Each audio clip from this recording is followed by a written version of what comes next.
할렐루야. 이번 한 주간도 하나님의 은혜와 성령의 도우심으로 여러분의 모든 삶의 자리에 좋은 일, 감사한 일 많으시기를 주님의 이름으로 축원합니다. 이번 주는 아시는 것처럼 부흥회가 계획되어 있습니다. 때문에 많이 기대가 됩니다. 강사로 오시는 분들이 보면은 화요일 날은 이평찬 목사님, 또 수요일에는 석원철 목사님, 그리고 목요일에는 장경동 목사님 이렇게 오시거든요. 다들 굉장히 훌륭하신 분들입니다. 노회 목사님들 단톡방이 있는데 거기다가 우리 교회 부흥의 소식을 올렸습니다. 그랬더니 목사님들이 전화가 오는 거죠. 어떻게 그런 분들을 섭외했냐고. 목사님들이 인정할 정도로 굉장히 훌륭한 분들입니다. 하나님께서 우리 교회에 또 여러분들에게 은혜를 주시기 위해서 귀한 분들을 강사로 허락해 주셨습니다. 하나님께서는 은혜 베풀어 주시기를 원하시는데 우리가 한참 비가 내릴 때에 보면은 아무리 밖에 비가 많이 내려도 집 안에 가만히 있으면은 비를 맞을 수가 없습니다. 또 우산을 쓰고 있으면은 비를 맞을 수 없지 않습니까? 집 밖에 나와서 우산을 접어야 비를 맞을 수가 있거든요.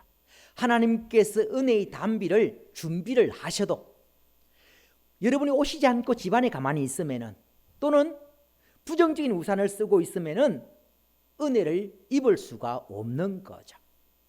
꼭 참석하시고 부정적인 마음이 아닌 사모하는 마음으로 참석하셔서 하나님께서 주시고자 하시는 풍성한 은혜를 누리시기를 주님의 이름으로 축원합니다. 그리고요, 여러분이 와서 꼭 참석해야 될 이유 중에 하나가 무엇인가 하면은 하나님께서는 여러분을 통해서 또 다른 사람이 은혜 받기를 원하시거든요. 많이 참석할 때에 함께 은혜 받을 수가 있습니다. 그래서 내가 좀 힘들고 어려워도 다른 사람을 위해서라도 자리를 꼭 참석해 주는 것, 이것 또한 다른 사람을 향한 굉장한 배려입니다. 우리 교회는 지금까지 그렇게 배려를 잘 해왔습니다. 이번 부흥회 때도 그렇게 배려를 잘 해서 나도 은혜 받고 다른 사람도 은혜 받게 해주시기를 주님의 이름으로 부탁을 드립니다.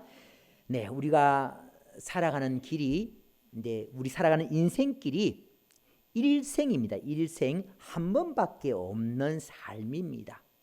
오늘이 2024년 2월 18일.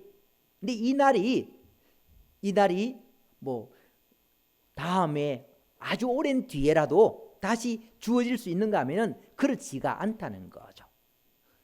오늘 삶은 한 번 지나가면, 오늘 시간은 한 번 지나가면은 그것으로 끝인 겁니다. 때문에 우리는 어떻게 살아가야 될 것인가, 또 어디를 향해 살아갈 것인가를 바로 정하는 것이 굉장히 중요합니다. 그렇지 않으면은 방황하게 되거든요. 아까운 시간들 방황하며 허비할 수 없지 않겠습니까? 그래서 시간들을 아주 목적지를 분명히 하고 가는 방법을 분명히 해서 낭비하지 않는 그런 삶을 살아야 되거든요. 우리가 인생길을 살아가듯이 예수님께서도 인생길을 살아가셨는데 예수님은 길지 않는 삶이었습니다. 공생이 33년간 길지 않은 기간인데, 근데 마지막 예수님의 그 삶, 갈릴리에서부터 예루살렘까지, 그리고 길지 않는 거리, 약 133km 정도 되는 그 거리를 가면, 그 길을 가면서 한 40일간 그렇게 가셨습니다. 물론 성경에는 정확하게 며칠 동안 가셨다라고 기록되어 있지 않습니다만은 신학자들은 이제 그 길이 약 40일간이었을 것이다라고 이야기를 하고 있습니다. 그래서 예수님께서 걸어가신 마지막으로 예루살렘을 향해 걸어가신 갈릴리에서 예루살렘까지, 사실 예루살렘으로 가는 그 길이 영광의 길이 아닌 마지막 예루살렘으로 가는 길은 십자가의 길이고 고난의 길입니다. 그럼에도 불구하고 예수님께서 그 길을 걸어가셨는데 그 이유가 무엇인가 하면은 하나님께서 약속하셨기 때문에, 하나님과 약속하셨기 때문에. 누가복음 9장 51절에 말씀하죠. 예수께서 성천하실 기약이 차감해 예루살렘을 향하여 올라가기로 굳게 결심하시고.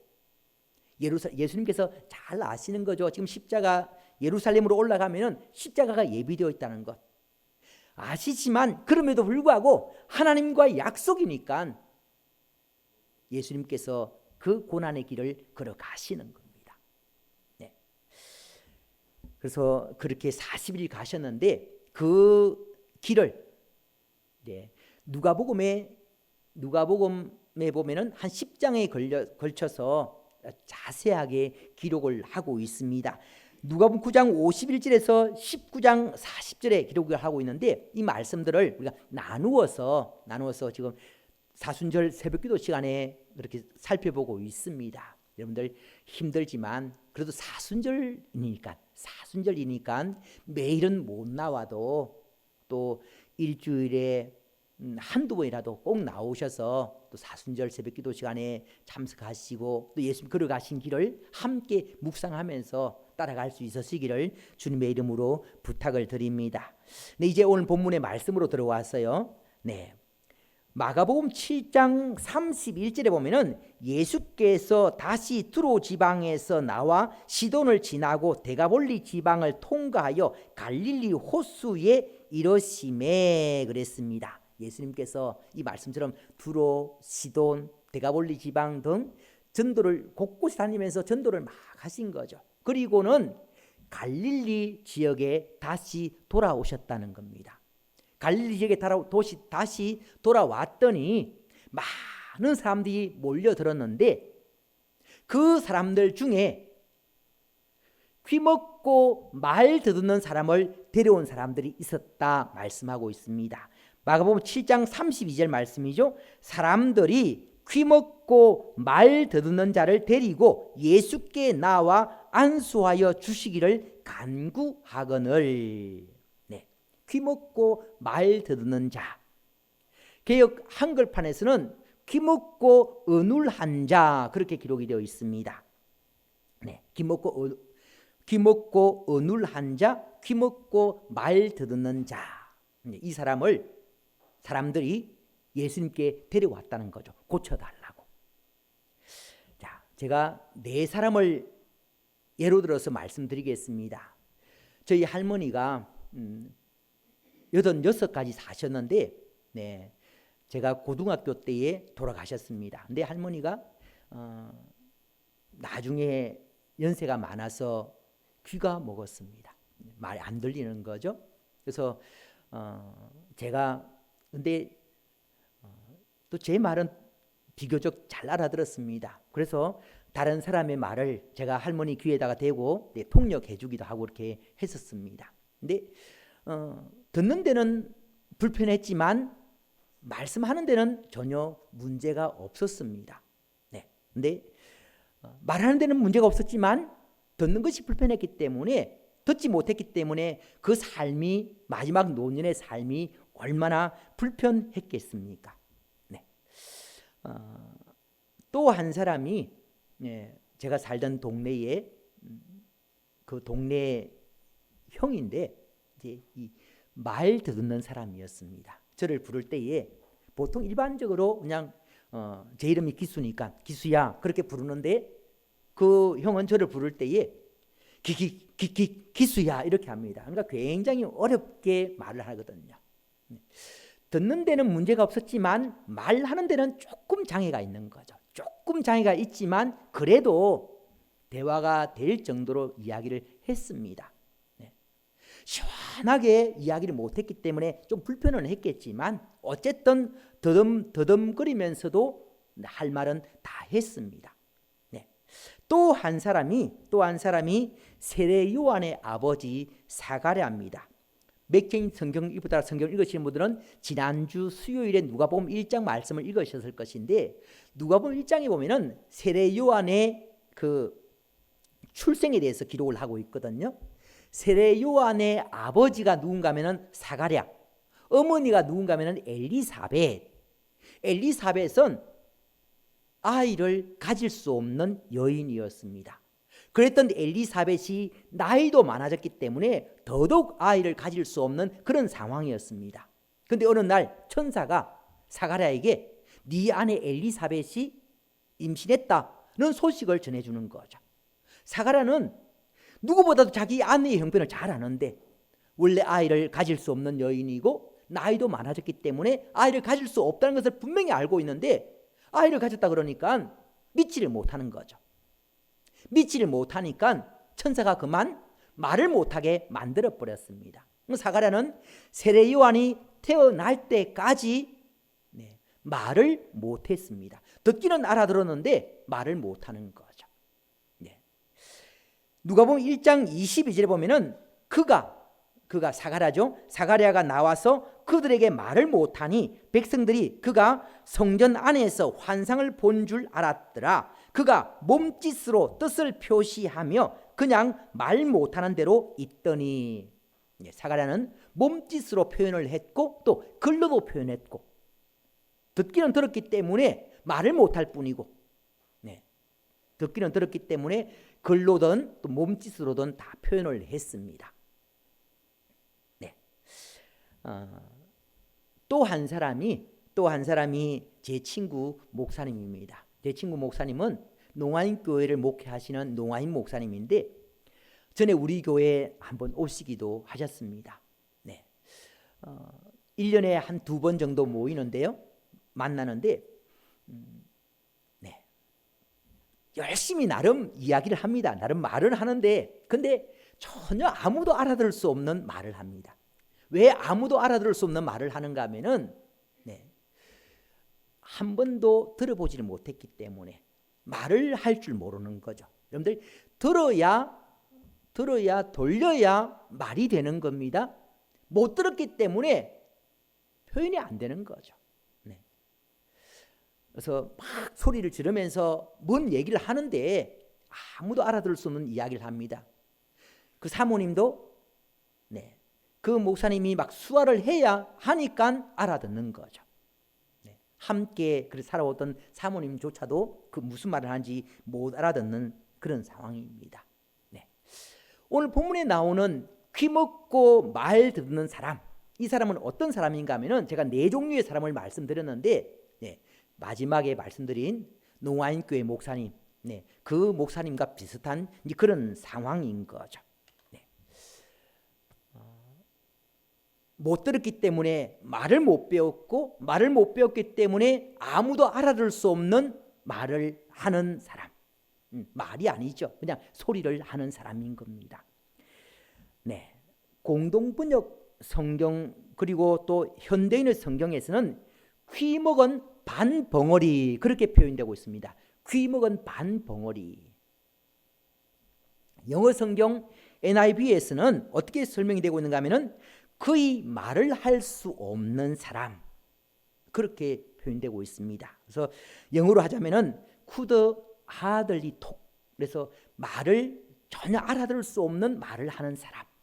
말을 하는데 전혀 말을 못하는 건 아닌데 말을 하는데 알아들을 수 없는 말을 하는 사람. 왜 이 사람이 전혀 알아들을 수 없는 말을 하는가 하면은 좀 전에 말씀드린 것처럼 어릴 때부터 귀가 먹었기 때문에 말을 못 배워서 말을 못하는 거죠. 그래서 듣는 것이 굉장히 중요한 겁니다. 들리면은 어떤 식으로든 표현이 되지 않습니까? 왜 우리가 외국인과 대화가 안 됩니까? 못 알아들으니까요. 못 알아들으니까. 근데 알아들으면은 몸짓으로든 글로든 표현이 되거든요. 이 자리에 계신 분들은 못 알아듣는 분들이 없습니다. 잘 알아들을 수 있음에 감사해야 되는 거죠. 귀가 건강한 귀를 가져서 잘 알아들을 수 있음에 감사해야 되는데 육신의 귀는 건강한데 그럼 영적인 귀는 어떻는가 하는 겁니다. 여러분들은 하나님의 말씀을 잘 알아듣고 계십니까? 복음서에 보면은 예수님께서 말씀을 부지런히 전하시는데 그런데 그 말씀을 알아듣고 회개하고 구원받는 사람이 있는가 하면은 오히려 예수님을 대적하는 사람들도 있었습니다. 베드로 역시도 마찬가지지 않습니까? 베드로가 말씀을 전할 때에 회개하고 예수 믿는 사람들이 많이 있었는데, 근데 또 베드로를 감옥에 가두는 사람도 있었거든요. 네. 자, 영적인 귀가 열리는 것이 굉장히 중요한 겁니다. 오늘도 마찬가지인 거죠. 하는 말씀이 주어지는데, 네. 이 말씀을 믿음으로 받아들이는 분들이 있는가 하면은 또 말씀이 주어질 때마다 반박하고 대적하는 분도 있을 수 있습니다. 그러면 안 되는 거죠. 우리 말씀을 믿음으로 받아들이는 것이 굉장히 중요한 겁니다. 자, 다시 우리 마가복음 7장 32절 말씀으로 돌아왔어요. 네. 마가복음 7장 32절입니다. 네. 사람들이 귀 먹고 말 듣는 자를 데리고 예수께 나와 안수하여 주시기를 간구하거늘 그랬습니다. 네. 사람들이 귀 먹고 말 듣는 사람을 예수님께로 데려왔다는 거죠. 여러분들 귀 먹고 말 듣는 사람이 몇 살인지는 성경에 기록되어 있지 않습니다. 근데 몇 살인지는 기록되어 있지 않지만 그때까지 지금까지 살아오면서 얼마나 힘들었겠습니까? 얼마나 불편했겠습니까? 얼마나 고통스러웠겠습니까? 좀 불행한 삶을 살아왔는데 그래도 이 사람은 참 감사한 것이 자기 같은 사람을 예수님께로 데려가주는 사람이 있었다는 거죠. 그 생각해 보면은 이 사람은 복 있는 사람인 겁니다. 어떤 사람은 이렇게 되면은 친구도 없지 않습니까? 가족도 멀리하는 거죠. 근데 이 사람은 그래도 불쌍하게 해서 예수님께로 고치겠다고 예수님께 데려와주는 친구도 있으니까 이 사람은 복 있는 사람인 거죠. 마가복음 2장에 보면은 우리가 너무나 잘 알고 있는 것처럼 한 중풍병자를 덜것에 싣고 예수님께 데려왔던 네 사람이 있습니다. 이 네 사람이 한 중풍병자를 고침받게 하겠다고 덜것에 싣고 예수님께로 데려왔는데 사람들이 많으니까 가까이 갈 수가 없는 거죠. 예수님께서 안수하기만 하면은 중풍병이 나을 것 같은데 그래서 데려왔는데 사람들이 많으니까 갈 수가 없으니까 어떻게 했습니까? 지붕 위에 올려서 지붕을 뜯어서 달아내려서 예수님 앞에 도착하게 해서 고침받게 했었거든요. 네, 사실 전에도 말씀드렸죠. 그 일이 일어난 지역이 마을이 가버나움, 굉장히 부자 동네이기 때문에 집도 허술하게 안 짓습니다. 견고하게 짓지 않습니까? 그렇게 지은 집의 지붕에 구멍을 뚫는다는 것 참 쉽지 않습니다. 그럼에도 불구하고 그 중풍병자를 고쳐야 되겠다는 그 마음 때문에 어렵지만 지붕을 뜯은 거죠. 지붕을 뜯으면은 무슨 문제가 생기는가 하면은요, 그 사람이 고침받든 고침받지 못했던 지붕을 뜯었으니까, 남의 지붕을 뜯었으니까 그 지붕을 배상해 줘야 되는 겁니다. 율법에 의하면은 늘 남에게 손해를 끼친 사람에게는 그보다 더해서 배상을 해줘야 되거든요.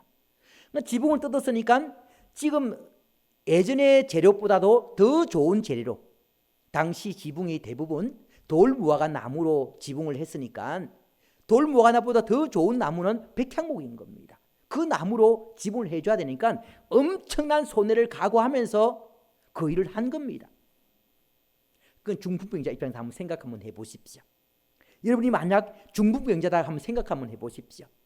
자기를 고치겠다고, 자기를 고쳐주겠다고 데려온 것만 해도 감사한데 지붕에 어렵게 올려서 그 지붕을 뜯어서 달아내려줬으니까 이 중풍병자 입장에서는 얼마나 감사하겠습니까? 고침 받지 못해도 자기를 그렇게 신경 써준 그 사람들이 너무 고마웠을 겁니다. 여러분들, 화요일부터 목요일까지 부흥회가 있습니다. 하나님께서 어떤 은혜를 주실지 우리는 알 수가 없습니다. 만약에요, 여러분이 누군가를 데려왔는데 데려온 사람이 부흥회 때에 은혜를 받았다 한번 생각 한번 해보십시오. 평생 못 잊는 거죠. 여러분들은 생명의 은인이 되는 겁니다. 이번 부흥의 때에 여러분이 함께 은혜 받기를 원하는 분들 꼭 데려오시길 바랍니다. 그래서 은혜 받게 해주시길 바랍니다. 네. 귀먹고 말 듣는 사람, 예수님께로 데려온 사람이 있었고요. 중풍병자도 예수님께로 데려온 사람들이 있었습니다. 데려왔기 때문에 예수 만나고 은혜 받은 거죠. 네. 그렇게 데려오시길 바랍니다. 그렇게 데려왔더니 예수님께서 어떻게 하셨습니까? 7장 33절에 보면은 예수께서 그 사람을 따로 데리고 무리를 떠나사 그랬습니다. 네. 귀먹고 말 듣는 사람, 그 사람을 구경하기 위해서 많은 사람들이 몰려 있는데 그 사람들 피해서 잠깐 다른 곳으로 옮겼다는 거죠. 왜 옮겼는가 하면은 귀먹고 말 듣는 사람이 살아오면서 지금까지 얼마나 많은 사람들이 손가락질을 받으면서 또 왕따 당하면서 살아왔겠습니까? 상처받은 사람이지 않습니까? 그 상처를 예수님께서 어루만져 주시기 위해서 잠깐 그렇게 자리를 옮기신 거죠. 자, 요한복음 1장 9절 말씀 보겠습니다. 네, 요한복음 1장 9절 말씀. 참빛 곧 세상에 와서 각 사람에게 비추는 빛이 있었나니. 네, 각 사람에게 비추는 빛. 예수님은 각 사람에게 비추는 빛인 겁니다. 여러분들 우리 교회에 지금 앉아있는 여러분들 가운데서 똑같은 문제를 가진 분은 아무도 없습니다. 한 집에 한 가족이라 하더라도 주어진 문제는 다 다르거든요. 근데 내가 어떤 문제를 가졌든 아무런 상관이 없는 것이 우리의 모든 문제를 예수님께서 다 아시니까요. 그리고 예수님께서는 그 모든 문제를 해결할 수 있는 능력이 있으시니까 내가 어떤 문제를 가졌든 아무런 문제가 안 되는 겁니다. 예수님께서 우리에게 주어진 문제를 해결해 주시는데 이러이러한 문제만 해결해 주겠다라고 한다 그러면은 다른 문제는 또 문제가 되는 거죠. 근데 예수님께는 그 어떤 문제도 문제가 되지 않는다는 거죠. 전능하신 분이시니까. 우리의 모든 상황, 형편들을 잘 아시고 그 형편에 맞게 각자에게 맞게 하나님 위로하시고 치유하시고 회복시켜 주신다는 거죠. 때문에 소망이 있는 겁니다. 네. 이번 부흥의 때에 오시면은 하나님께서 어떻게 역사할지 우리는 알 수가 없는 겁니다. 올해 우리 교회 표가 주여 복음으로 치유하게 하소서인데 올해에 하나님께서 우리 한 사람 한 사람에게 어떻게 역사해 줄지 우리는 알 수가 없는 겁니다. 중요한 것은 우리 행편을 아시는 하나님께서 예수님께서 일하고 계시고 반드시 회복시켜 주신다는 거죠. 네. 그런 사모함을 가지고 예배에 참석하시고 또 부흥에도 그렇게 참석해 주시길 바랍니다. 그렇게 데려온 그 사람을 예수님이 따로 자리를 옮기셔서 어떻게 하셨다고 그랬습니까? 3절 하반절에 보면은 손가락을 그의 양귀에 넣고 침을 뱉어 그의 혀에 손을 대시며 그랬습니다. 치료 행위를 하셨다는 거죠. 네, 의사처럼 치료 행위를 하셨다는 겁니다. 네, 성경에 보면은 예수님께서 많은 사람들을 고쳐주시고 치료하시는데 네, 다양한 질병들을 다양한 방법들로 치유해 주십니다. 똑같은 방법으로 치유해 주지 않습니다. 맥경이 성경 일부 따라 성경 읽으신 분들은 오늘 누가복음 4장을 읽으실 건데요. 누가복음 4장에 보면은 어떤 내용이 기록되어 있는가 하면은 베드로의 장모가 열병에 걸렸었습니다. 근데 열병을 고쳐주시는데 어떻게 고쳐주셨는가 하면은 열병을 꾸짖었다 그렇게 말씀하고 있습니다. 열병을 야단쳐서 쫓아내시다는 거죠. 네. 그리고 누가복음 4장 40절에 보면은 해질 무렵에 사람들이 온갖 병자들을 데리고 나오매 예수께서 일일이 그 위에 손을 얹어서 고치시니 일일이 그 위에 손을 얹어서 안수해 주었다는 거죠. 일일이 안수해 줬다. 이번 부흥회 때에 오시면은 또 강사 목사님들 중에 또 안수해 주신 분들이 있습니다. 네. 여러분들 그런 사모함을 가지고 나오셔서 하나님께서 어떻게 역사할지 알 수가 없는 거죠. 어쨌든 어떤 분은 말씀만으로 고치기도 하고, 어떤 병자는 안수해서 고쳐주기도 하고, 어떤 분은 그냥도 고쳐주는 거죠. 네, 전혀 고침받을 것 같지 않는 그런 상황이었는데 은혜 베풀어 주셔서 나도 모르게 고침받는 경우도 생기는 겁니다. 예수님 그렇게 해주신 거죠. 수로보니게 여인이 앞에 마가복음 7장 29절 말씀 보면은 예수께서 이러시되 이 말을 하였으니 돌아가라 귀신이 네 딸에게서 나갔느니라. 수로보니게 여인이 예수님께 와서 자기 딸을 고쳐달라고 막 사정을 했거든요. 근데 예수님께서 안 고쳐주다가 애를 먹이다가 집에 가보면은 네 딸이 나았을 것이다 라고 얘기를 한 거죠. 네, 그렇게 예수님께서 그냥도 고쳐주시는 겁니다. 그러니까 예수님께서, 하나님께서 어떻게 고쳐주실지, 어떻게 문제를 해결해 주실지 우리는 알 수가 없는 겁니다. 언제 어떻게 해결해 주실지 알 수는 없지만 중요한 것은 이를 위해서 지금도 일을 하고 계신다는 거죠. 사모함으로 나오는 것이 굉장히 중요한 겁니다. 네, 예수님께서 그 귀먹고 말 듣는 사람, 이 사람을 따로 데려가셔서는 이제 치료 행위를 하시는데, 치료 행위를 하시기 전에 뭘 하셨는가 하면은 34절 말씀 보겠습니다.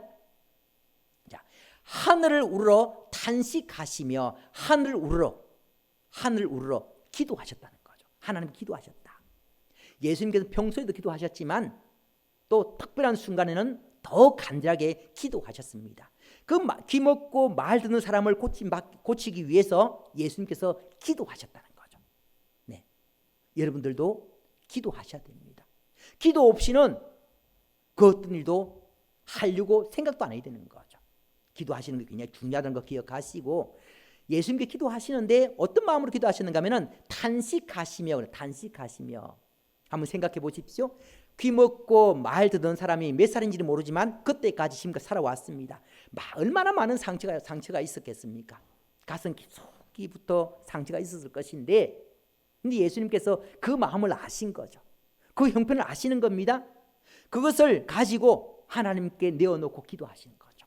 네, 탄식, 아주 마음 깊숙이부터 나오는 그런 한숨, 이런 것입니다. 그래서 예수님께서 그 사람이 갖고 있는 그 아픔을 생각하니까 너무 마음이 아픈 거죠. 그 아픔을 가지고 예수님께서 기도하신 겁니다. 네, 지금도 마찬가지인 거죠. 우리가 이 땅을 살아가면서 당했던 여러 가지 문제, 상처들, 예수님께서 다 하시는 겁니다. 그것을 어루만지시고 위로하시고 회복 주시기를 원하신다는 것 기억하시고, 그렇게 단식하시고 난 다음에 어떻게 하셨습니까? 35절 말씀 보면은 34절 보면은 이제 에바다 그러셨고요. 35절 보면은 그의 귀가 열리고 혀가 맺힌 것이 곧 풀려 말이 분명하였더라. 귀가 들리게 되었고, 또 지금까지 한 번도 제대로 된 말을 해본 적이 없었는데 그 혀가 풀려서 말을 분명하게 하게 되었다 말씀하고 있는 겁니다. 이게 하나님의 능력인 거죠. 예수님의 능력인 겁니다. 우리로서는 절대로 해결될 것 같지 않는 그 문제, 하나님 앞에는 아무런 문제가 되지 않는다는 거죠. 하나님께서 그 일을 해주기를 원하시는 겁니다. 그런 은혜를 주시기를 원하시는데, 은혜를 받기 위해서는 어떻게 되겠습니까? 나와야 되는 거죠. 예수님이 나오지 않으면 은혜를 받을 수가 없는 겁니다. 12회를 혈주를 앓던 여인도 예수님께 나와서 고침받았고요. 또 회당장의 야이로도 그 딸이 죽을 병에 걸렸는데 나중에 죽었는데 예수님께 나왔기 때문에 살아나는 기적을 경험하게 되었습니다. 여러분도 나와야 되지만 여러분의 사랑하는 사람들도 함께 나오셔서 은혜 받으시고 위로 받으시고 또 소망도 가질 수 있어지기를 주님의 이름으로 축원합니다. 우리 찬양지 137번 에바다 우리 찬양 부르고 기도하겠습니다.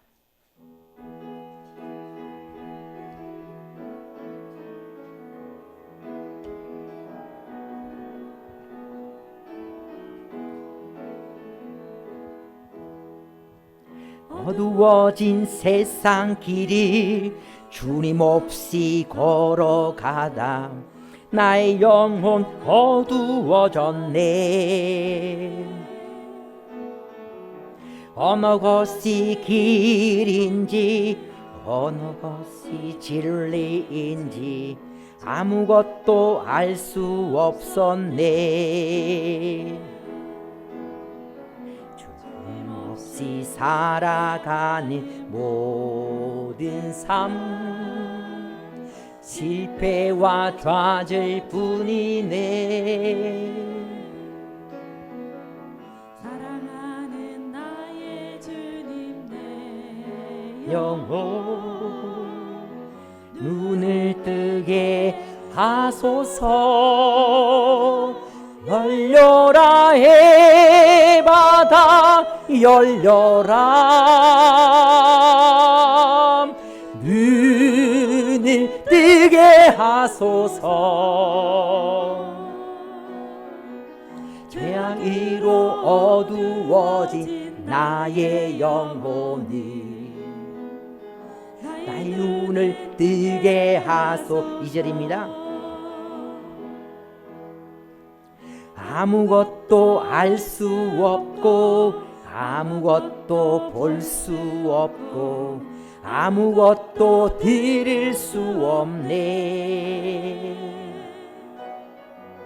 세상에서 방황하며 이리저리 헤매일 때 사랑하는 주님 만났네. 어두웠던 나의 눈이 열리고 막혔던 귀가 열리네. 답답했던 나의 마음 열리고 나의 영혼 살리네. 열려라 해바다 열려라. 눈을 뜨게 하소서. 죄악으로 어두워진 나의 영혼이 나의 눈을 뜨게 하소서. 하나님 아버지, 귀먹고 말 듣던 사람들이 예수님께로 데려왔을 때에 예수님께서 그 상처를 어루만져 주시고 애받아 해주셔서 귀가 들리고 혀가 풀리게 해주셨습니다. 그런 은혜를 사모하며 주님 앞에 나오는 사랑 주의 백성들 한 사람 한 사람을 기억하시사 어루만져 주시고 치료하여 주시옵소서. 에바다의 축복을 누리게 하여 주시옵소서. 예수님 이름으로 기도드리옵나이다. 아멘.